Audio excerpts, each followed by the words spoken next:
எல்லாரும் நல்லா தான் இருக்கிறாங்க. நான் மட்டும்தான் வேதனையோடு இருக்கிறேன், கண்ணீரோடு இருக்கிறேன், கலக்கத்தோடு இருக்கிறேன். நான் உண்மையாக இருக்கிறேன், நான் ஆண்டவர் உண்மையாக தேடுறேன்.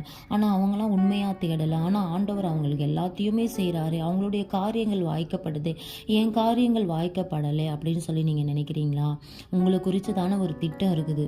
எரேமியாவை கூட அவருடைய தாயின் கருவில் ஏசப்பா தெரிந்து கொண்டாராம். அதுபோல் உங்களை தெரிந்து கொண்டாராம். அவருக்கு ஒரு திட்டத்தை வச்சுருந்தார். அந்த தேசத்துக்கு ஒரு தீர்க்கதரிசியாக வச்சுருந்தார். உங்களையும் அது போல தான் வச்சிருப்பார். பாருங்க, அவர் சொல்றாரு, எரேமியா 12:5 அவர் சொல்ற, எல்லா ஜனங்களுடைய வழியெல்லாம் வாய்க்குது, அவங்களுடைய இருதயமும் உமக்கு தூரமா இருக்குதே, அவங்களுடைய வழி மட்டும் வாய்க்குது அப்படின்னு சொல்றாரு. அப்ப ஆண்டவர் அவரோட கூட பேசுறாரு.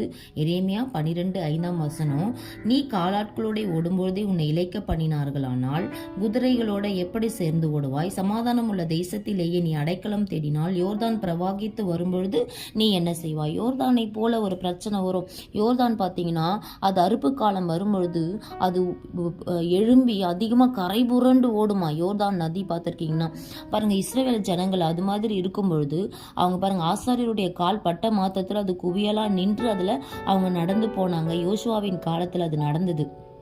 அது மாத்திரமல்ல, அது மாதிரி வரும்பொழுது நீ என்ன செய்வாய் ஆண்டவர் கேட்குற. அப்படிப்பட்ட ஒரு பிரச்சனை வரும்போது நீ என்ன செய்வ?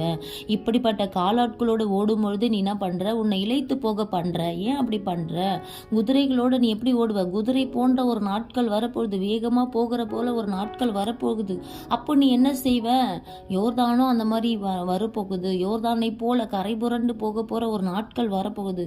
அப்போ நீ என்ன செய்வேன்னு திகைப்பாயே அப்படின்னு சொல்லி ஆண்டவர் கேட்குறாரு. யோர்தான் இதை விட உங்களுக்கு பெரிய பிரச்சனைகள் வரப்போகுது, இதை விட தேசத்தில் அப்படிப்பட்ட பஞ்சம் வரப்போகுது, கொடுமைகள் வரப்போகுது. அப்பெல்லாம் நீ என்ன செய்வ? இப்பவே உன்னைய நீ இழைக்க பண்ணணும்னு நினைக்கிற.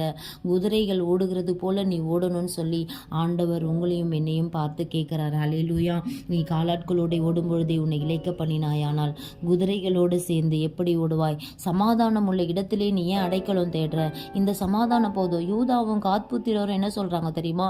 எங்கள் மிருகஜீவன் குடிக்கிறதுக்கு இந்த இடம் எங்களுக்கு போதும், நாங்கள் யுத்தத்துக்கு வரமாட்டோம்னு சொல்லி அன்னைக்கு மோசே இடத்துல சொல்றாங்க. மோசே சொல்றாரு, நீங்க வரனா ஜனங்க யுத்தத்துக்கு வரமாட்டாங்க, யுத்தத்தை செய்து தான் நம்ம கானான் தேசத்தை சுதந்திரித்து கொள்ளணும்னு சொல்லி அவர்களுக்கு ஒரு காரியத்தை அவங்க வெளிப்படுத்துறாரு.